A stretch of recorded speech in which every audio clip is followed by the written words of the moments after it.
There's a game I want to play with you. This game is not about the message of this video. It's about something much, much deeper. The game is something that you can feel from the other side of this recording. The game is actually where we're going together, or where this is taking us.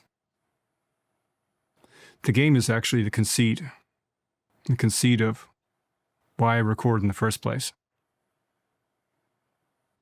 On a whiteboard next to this desk, I have a message. The message is signal first, message second.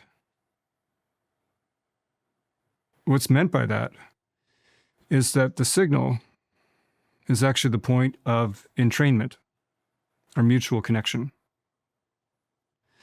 So when I go into a space and we share space together in the form of a recording or taking the time to be in space together, we create rhythm together.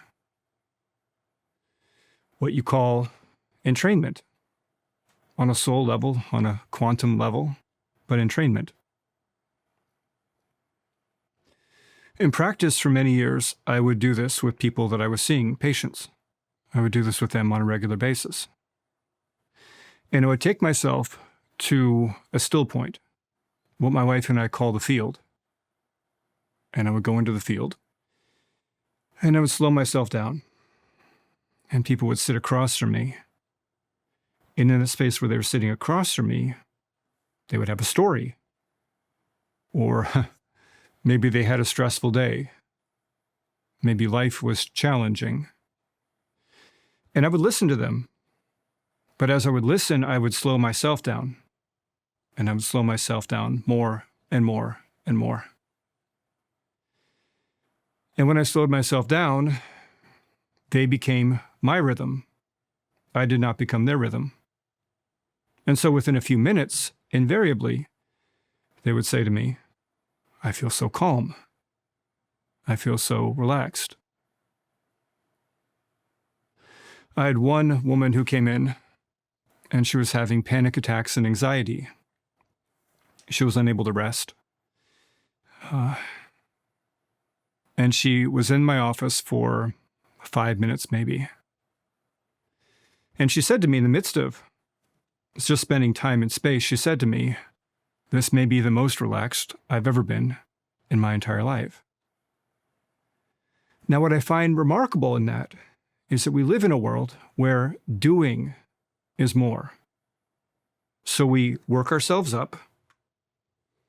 We get into an anxious state, a sped up state. And we think that by taking up less space, becoming more constricted, that somehow we become more powerful, or we have more connection within the spaces we occupy. The very opposite is true. When we take up space, when we breathe, we create a point of entrainment for other people. We become like tuning forks, vibrating in a rhythm, in a pattern. And that pattern allows for the person around us or the people around us to entrain or to fall into harmony, to fall into resonance. So on the whiteboard, I have the message, signal first. And why that is so important is because that is actually how the message gets in. When somebody is in the right state of mind, in the right state of being, they open up the student for the lesson or the teaching. Any great teacher I've ever had has held immense presence. And in that immense presence, I have entrained to them. And then we become in a sympathetic rhythm with one another. The information comes as downloads, uploads. It's effortless. It's like a burning log causing another burning log to catch fire. But pay attention to yourself right now, within your body, within the space we're occupying, this game that you and I are playing, this game. Have you noticed that your breathing has changed? Have you noticed a sense of presence, a sense of calm, or a sense of ease? My pacing right now is deliberate. I'm deliberately breathing, taking up space, and pausing. With the Om chant, the most famous mantra, one that is now ubiquitous, there are 4 sounds: the O, Ah, and silence. And to the adept, or in esoteric schools, it is the silence, the void, a pure potential by which all of creation springs forth. Being deliberate with spacing means that we are taking up space. We're entering into a very powerful and potent space together. Not an egoic space, but a space where we align with the universal rhythm and becoming one with that entrained signal. And then spurring, teaching, connecting, inspiring one another to turn on. But when I keep the signal first, I'm keeping my being at the center of what it is I'm doing. And then everything I'm doing is imbued, is enriched, enlivened with that signal.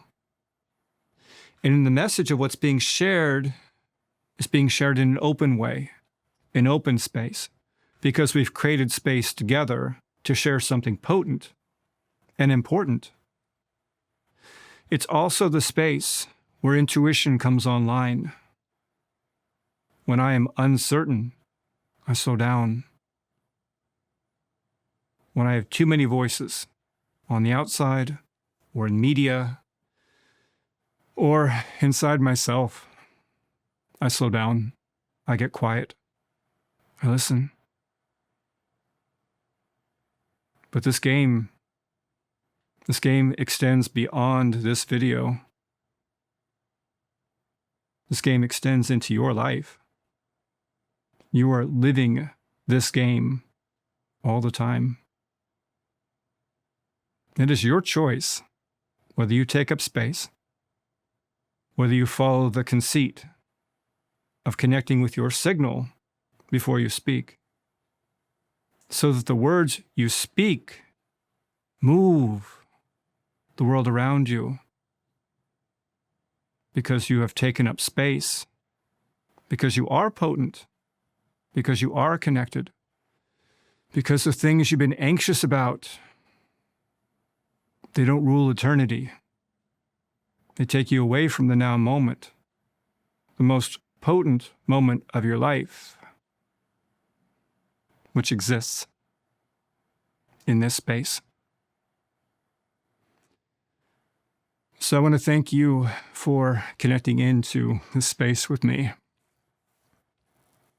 I sat down tonight, and I always have a list of things that I want to talk about, but it doesn't mean that that's what wants to come through.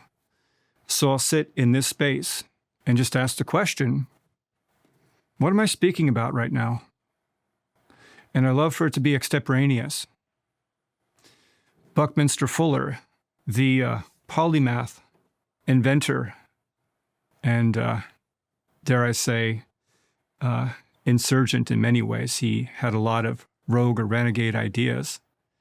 But he believed that when he stood in front of people, he would get answers he didn't have before. And that he would utilize that to open up something within himself. And I found the exact same thing. So the information that we share together. The idea that I'm sharing something to you is an illusion. We are opening up a channel together and connecting within this space. And from that, the universe hides no mysteries. So thank you for taking this space with me. Thank you.